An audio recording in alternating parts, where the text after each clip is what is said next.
Fala, galerinha do sexto ano, tudo bem? Sou o professor Roberto Falcione, professor de História. Hoje vamos com o nosso tema de cidadania, em nome da Secretaria de Educação do Estado do Paraná. Sejam todos bem-vindos. Junto conosco, fazendo essa interpretação de Libras muito bacana, professora Viviana, valeu. Vou apresentar para vocês o objetivo de nossa aula. Embarque nessa aventura, vamos juntos, segure aí na poltrona, dobre as mangas, partiu! Reconhecer as principais características de momentos históricos onde surgiram leis de cidadania. Compreender a noção histórica de diversidade cultural. Apontar a ideia de respeito às diferenças sociais, culturais e históricas.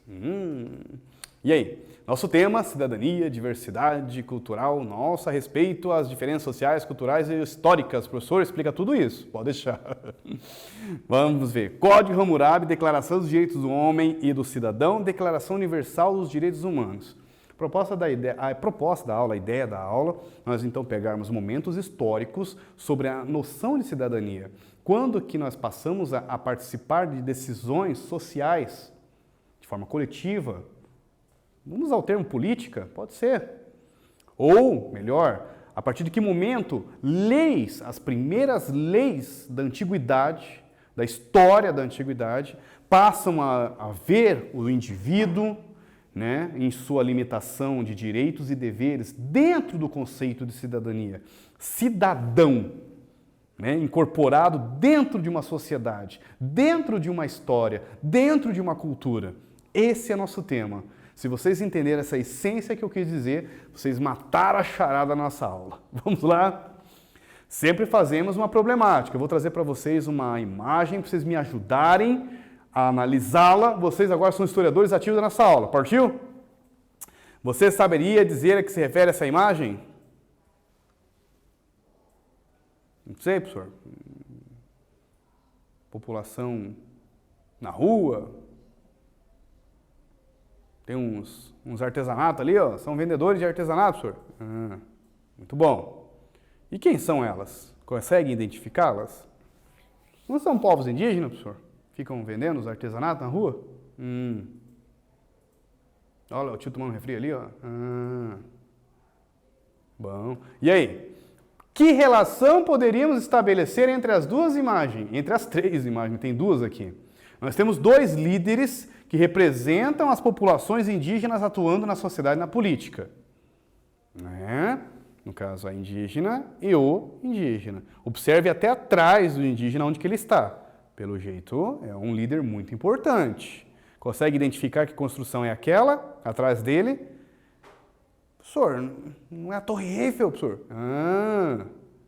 Professor, ele está lá na Europa, né? E aí? Então, o tema é a ideia também de entendermos os povos indígenas e a cidadania. A primeira imagem são indígenas da aldeia urbana da cidade de Porto Alegre, no Rio Grande do Sul, vendendo seus artesanatos na rua para sobreviver.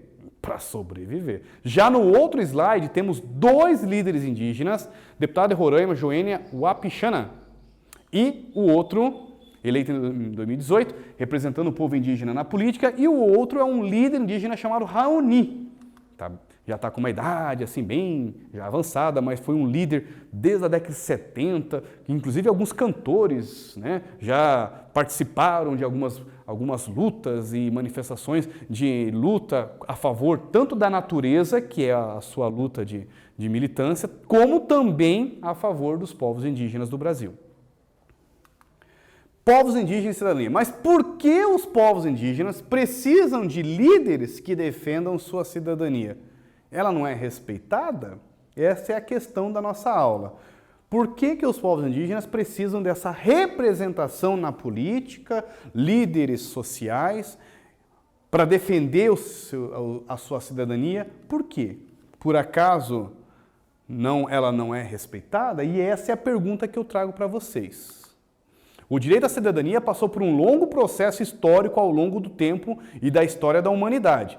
Nós vamos apontar alguns momentos da história quando a cidadania foi interpretada de acordo com as situações culturais do momento em que viviam. O primeiro exemplo que eu trago para vocês de cidadania é com o Código de Hammurabi. Surgiu lá na Mesopotâmia, lá no Oriente Médio, no continente asiático, uma região lá de uma civilização chamada Mesopotâmia. Eram vários povos e um desses povos, um rei chamado Hammurabi, mandou seus sábios, seus escribas, seus profissionais da corte, né, do palácio, escrever todos os códigos e por isso os códigos escrever todas as leis. E daí vira um código, né? O conjunto de leis vira um código e por isso entrou na história como Código Hammurabi. Aqui está a imagem, inclusive, do rei, né, Hammurabi, e eles fizeram uma espécie de uma propaganda da época, né? Ele recebendo o pergaminho do deus Shamash, que é uma espécie de um deus dos deuses lá do panteão da Mesopotâmia, e ele estaria entregando as leis para o Hammurabi. Dessa forma, Hammurabi conseguia dois feitos. Primeiro, dizer que ele tinha uma ligação direta com os deuses. Segundo, dizer que as leis eram também divinas, por isso deveriam ser respeitadas. O que nos interessa aqui do Código Hammurabi é que ela entra também para a história como chamada lei de talião, ou lei de retaliação. Ou melhor, olho por olho, dente por dente. Já viram essa expressão? Pois bem, a origem está aqui. Por quê, professor?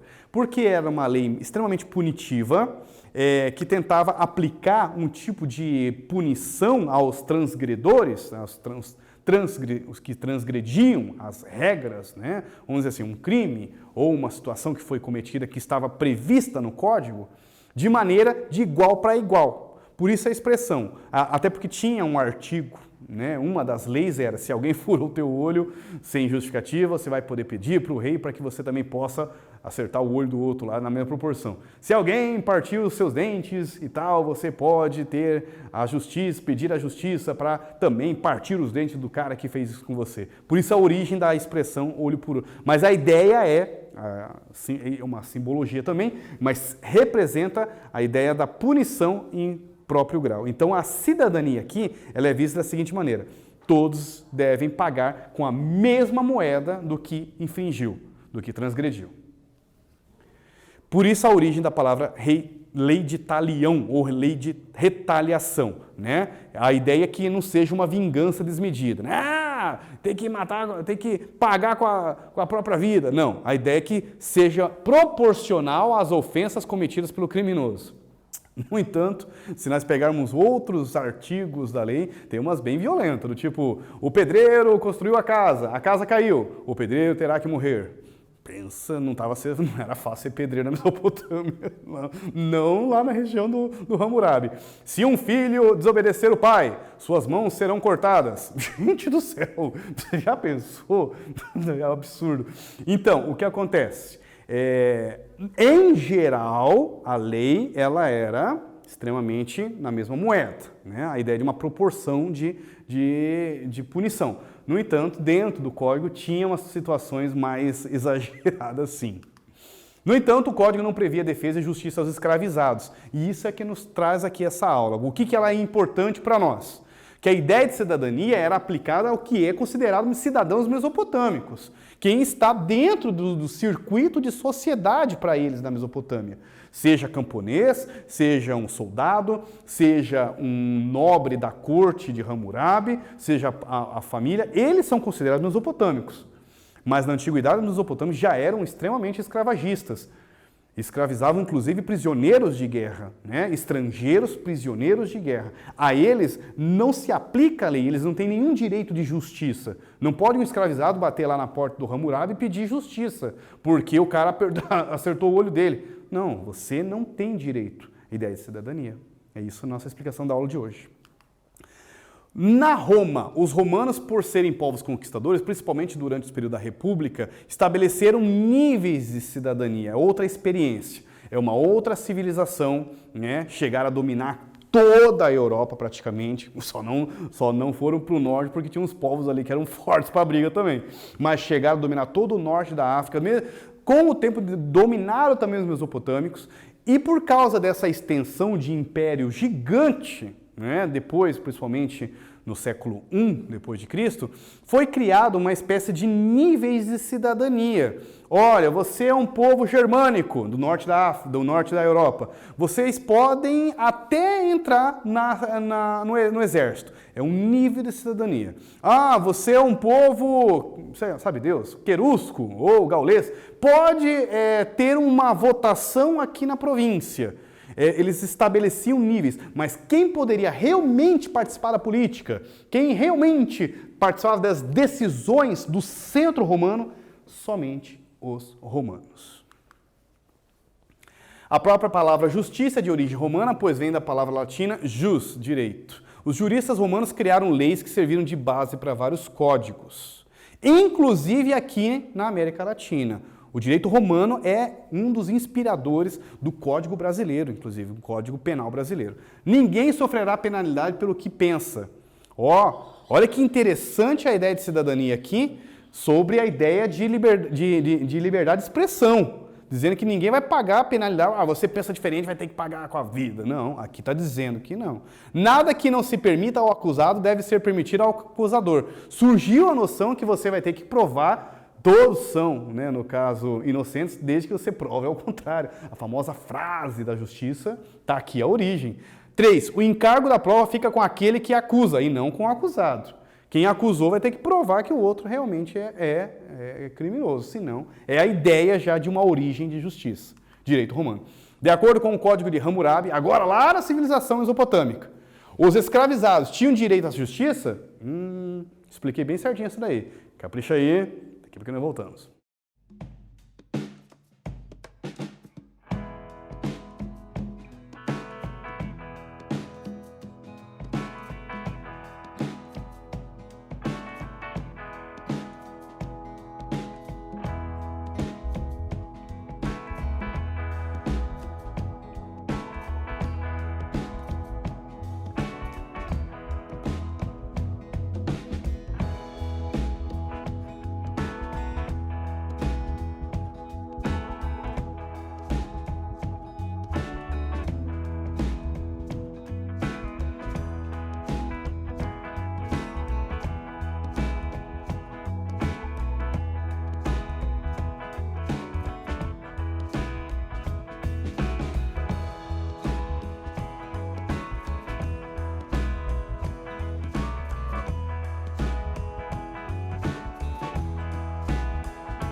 Voltei, vamos corrigir juntos essa? O Código não previa justiça aos escravizados. Lembrando que escravizados eram prisioneiros estrangeiros de guerra mesmo. Uma batalha, os prisioneiros se tornavam escravizados. E também escravidão por dívida. Como assim? Tinha a dívida, se pagava através do próprio trabalho, da própria liberdade. Afinal, era uma sociedade escravagista. Essas leis aplicavam apenas aos considerados cidadãos mesopotâmicos, com direitos de cidadania dentro daquele contexto. Agora vamos para um outro momento da história, na França, em 1789, até se nós pegássemos uma linha cronológica, não está tão longe da nossa contemporaneidade, do momento atual. No entanto, nesse contexto de 1789, aconteceu um grande feito histórico, resumidamente falando. O povo saiu às ruas, se revoltou contra os privilégios, as desigualdades do rei, da nobreza e tudo mais. Pegaram em foice, martelo, pedra na mão, foram lá derrubar o castelo do rei, derrubaram o rei e a rainha. Uma grande transformação e tão grande que se passou a se chamar Transformação Francesa. Revolução Francesa. Nesse contexto de transformações, os seus revolucionários, os pensadores da época, imaginaram um documento que já previa uma ideia de igualdade, porque eles eram contra a ideia de privilégios do rei, dos nobres, frente ao considerado a ideia de povo que tinha na época. Que é bem diferente de hoje também. Eu sei, é bem complicado. Vamos lá analisar esse documento. A Declaração dos Direitos do Homem e do Cidadão foi elaborada na França em 1789, resultado de um momento revolucionário de crítica e contestação perante o poder dos reis absolutistas e uma sociedade desigual, com privilégios aos nobres e ao clero. Clero são os religiosos, somente a alta casta da igreja. Ok, galera? Essa imagem é da época. Interessante vocês observarem que ela tem um lado religioso, ela lembra muito a tábua, pelo menos a representação, né? Não se tem a tábua, mas a representação da tábua dos 10 mandamentos. É como se fosse um lado meio que religioso da própria Revolução Francesa. E a ideia assim, de anjos, a ideia mesmo ali do triângulo, como se fosse a luz, o sol representando um triângulo, que era a tripartição, não, né? O trinome da Revolução Francesa: liberdade, igualdade e fraternidade. Seu primeiro artigo deixa clara sua intenção de cidadania igualitária, todos iguais perante a lei. É isso que é uma cidadania igualitária. Os homens nascem são livres e iguais em direitos. As distinções sociais só podem fundamentar-se na utilidade comum. Noção de isonomia surgiu também aqui, princípio geral do direito segundo o qual todos são iguais perante a lei. O professor até Roberto falou sobre isso. A frase, todos são iguais perante a lei, a ideia da frase chama-se isonomia, essa é a origem da palavra. E aqui está dizendo que todos os homens são livres e iguais em direitos, todos têm os mesmos direitos. Mas o documento que veio para estabelecer a verdadeira igualdade e cidadania para todos os povos, línguas e que estabelecesse o respeito à diversidade cultural, veio somente no ano de 1948, após a Segunda Guerra Mundial. Por quê, professor? Esse documento, a Declaração dos Direitos do Homem e do Cidadão, não contemplava todos? Analisem comigo o próprio nome do documento. Está contemplando a todos? Declaração dos Direitos do Homem e do Cidadão. Quem está faltando nesse documento? Exatamente. E as mulheres. Inclusive, eu tive a oportunidade de pesquisar, tinha um movimento das mulheres pensadoras na Revolução Francesa tentando propor já a entrar, no caso, a inclusão do nome mulher dentro do próprio ideia da Declaração dos Direitos da Cidadania na Revolução Francesa. Mulheres pensadoras lá francesas lutavam com isso também. Interessante. Por isso que se coloca que, apesar que foi um avanço, não está contemplando todos, porque está contemplando a ideia de homem, nascem e são livres iguais aos direitos. Agora sim, em 1948, logo após a Segunda Guerra Mundial, se considera que foi uma grande atrocidade, uma grande barbárie, mais de 60 milhões de mortos só na Segunda Guerra Mundial. Somente, acredita-se aproximadamente que morreu cerca de 6 milhões de judeus nos campos de concentrações da Alemanha nazista. E com receios dessa violência, desse nível, que atingiu, um nível de barbárie que atingiu a Segunda Guerra Mundial, se pensou, logo após a Segunda Guerra termina em 1945, em 48, se pensou numa proposta de um documento que se pensa nessa ideia de valorizar a vida, imagine, valorizar a cidadania, o respeito de um homem ou de um ser humano frente ao outro. Ele é a Declaração Universal dos Direitos Humanos. Considerando que, olha só o preâmbulo dele. O que é um preâmbulo, professor? Uma frase inicial dele. Considerando que o desconhecimento e o desprezo dos direitos do homem conduziram a atos de barbárie que revoltam a consciência da humanidade e que o advento, a origem de um mundo em que os seres humanos sejam livres de falar e de crer, libertos do terror e da miséria, foi proclamado como a mais alta inspiração do homem. Agora, vamos para a Declaração dos Direitos do Homem e do Cidadão, foi elaborada vamos fazer junto com o professor Roberto, letra A, na França em 1789. Não. B, na Alemanha, em 1948. Não. C, Inglaterra, 1978. Não, foi na Espanha, em 2000. Letra A, B, C ou D, galerinha? Muito bem, na França, em 1789.